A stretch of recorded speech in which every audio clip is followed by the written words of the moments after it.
Bueno, muchas gracias por la entrevista, chicos. El premio, como todos los premios, representa la posibilidad de que tu trabajo se ponga en un escenario. Es decir, que tu trabajo sea reconocido, leído y esté en circulación.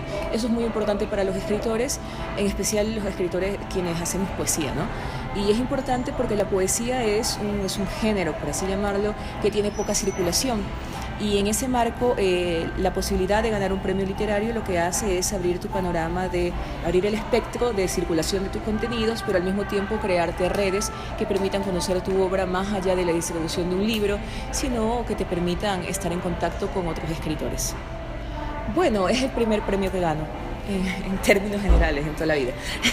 En todo caso, sí, es un hito, definitivamente. El Aurelio Espinosa Polit es uno de los premios más prestigiosos, es uno de los premios más antiguos del país.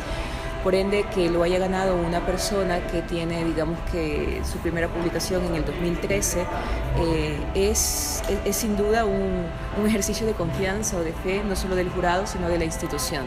Bueno, yo estuve en Guadalajara en el año 2013.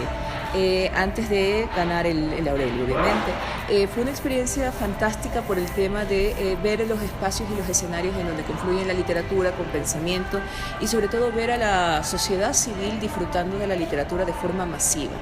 Además que Guadalajara te pone en perspectiva de lo grande que puede ser el mercado, no solo editorial, sino el mercado de bienes culturales, como una feria de libros.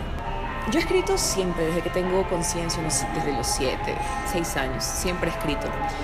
A partir de que salí del colegio, comencé a hacerlo como una opción de vida. Ahora, esta opción de vida nunca se planteó la edición, es decir, la publicación del libro, mejor dicho. Es decir, yo nunca pensé que iba a publicar un libro. Eso no significa que yo no haya pensado que quería tener un oficio literario, que son dos cosas distintas y que están disasociadas. Es decir, uno diría, bueno, pero el objetivo final de escribir es publicar tu libro. Sí, ciertamente. Sí, o sea, mi oficio era la escritura. Yo sabía que estaba escribiendo, que quería escribir y punto. Por eso publiqué el libro que se llama La Monstruo. Es un trabajo que vine realizando prácticamente desde el año 2002 y que se llega a publicar en el 2013. Entonces, y pasa esto porque porque una gran amiga mía que es editora y es dueña de un sello editorial que se llama María Paulina Briones, el sello es Cadáver Exquisito, me decía, bueno, ¿tú tienes escritos? Y yo dije, sí, por ahí algunos. Y me dice, pásamelo, y le paso. Y me dice, esto es un libro. Y dije, sí, creo que es un libro, pero yo creo que es más teatro. Entonces yo estaba con esas. Y me dice, no, es poesía. Y comenzó ella a circularlo y de repente me dijo, ¿sabes qué? Te quiero publicar. Y yo estaba un poco nerviosa porque yo dije, mira, o sea, yo esto es lo que hago. Pero bueno, ¿estás segura que quieres hacerlo esto? Porque yo sé que hay una serie de autores que tienen muchísima más trayectoria porque fue su primer libro de poesía con el que la editorial arranca. Entonces, ese salto de fe de repente el libro comenzó a tener buenas críticas. Y en ese momento yo, si bien me planteé todo ese tiempo que yo era una escritora, pero que estaba por fuera del sistema editorial, en ese momento dije, no, o sea, creo que mis libros tienen una entrada en el sistema editorial. Comencé a seguir trabajando, siempre he estado como que en la producción de poemarios y, por ejemplo, un día escribí, tenía este material y lo mandé a Laurel y dije, veamos. Y cuando me llamaron yo pensé que era una broma, fue lo primero que dije, ¿sabes qué? Mire, ya no quiero nada. Entonces, esto fue sumamente cómico. Entonces luego me dicen, mira, soy el decano de la Facultad de Literatura, acabas de ganar tal premio. Pero bueno, creo que a medida que pasa el tiempo voy tomándomelo más en serio. Más que un gusto es lo único que en mi caso es la forma en la que yo puedo mediar con la realidad. O sea, es mi forma de estar en el mundo. Entonces sí, a veces es conflictivo, a veces tiene muchísimo placer, pero es la forma en la que yo puedo lidiar con la vida. Cada persona decide cómo lo puede hacer. Trabajas, te casas, decides viajar, yo decido escribir. Tal vez en una etapa primera, sí había el tema del desahogo. Pero como dice Paul Valéry, los buenos versos no se hacen con buenos sentimientos.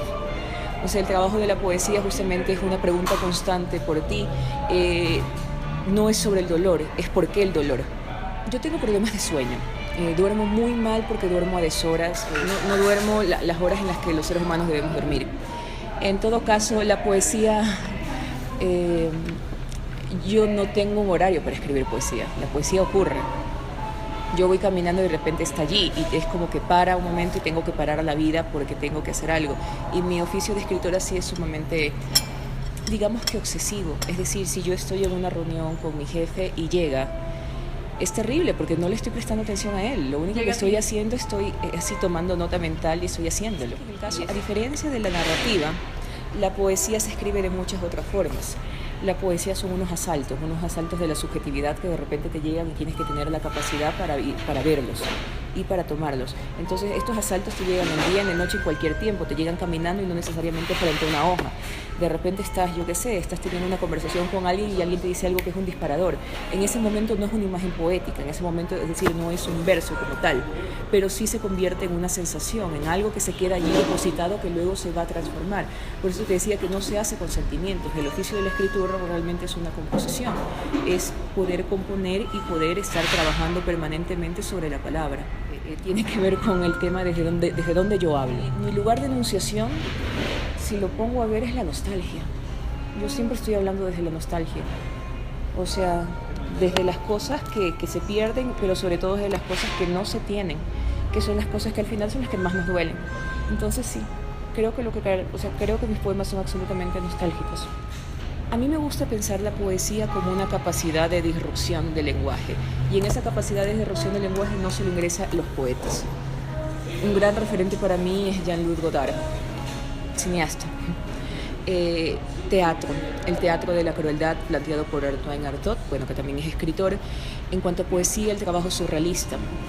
Me interesa muchísimo la vía del escape del sueño como capacidad para levantarse ante el horror, pero sobre todo quienes abren la modernidad, Mallarmé, Baudelaire, que la gente puede decir estos poetas son antiguos, al contrario, son poetas claves para entender a los sujetos posmodernos. Me interesa el cine documental, sobre todo el cine documental que no se pone o con el estandarte de soy documento. O sea, me interesa aquellas personas que trabajan con la imagen.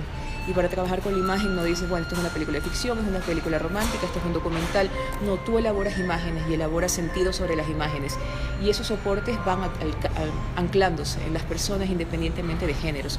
O sea, creo que todo trabajo que se opone a la nomenclatura, que se opone al género, para mí es una referencia. O sea, en mí encuentro una referencia. Ya, me parece que Jorge Dávila, me parece que de forma contemporánea Ernesto Carrión,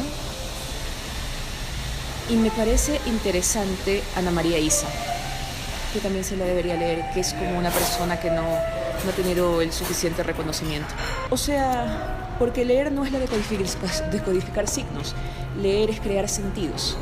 Cuando tú creas sentidos, tú tienes la capacidad de ir generando conexiones mentales y tu capital simbólico no solo que crece, sino que la lectura te permite ir anclando, ir generando un campus de relaciones. Y las relaciones te permiten no solo darte cuenta de la inequidad social, de la historia, sino que te permiten comprender que las cosas que normalmente haces, que las situaciones por las que vives, o no solo políticas, sino también el tema de la estética, son situaciones que se vienen configurando previamente. Muchas veces nosotros tenemos, o nos suele ocurrir, que creemos que lo estamos creando todo, o sea, que lo nuestro es una novedad.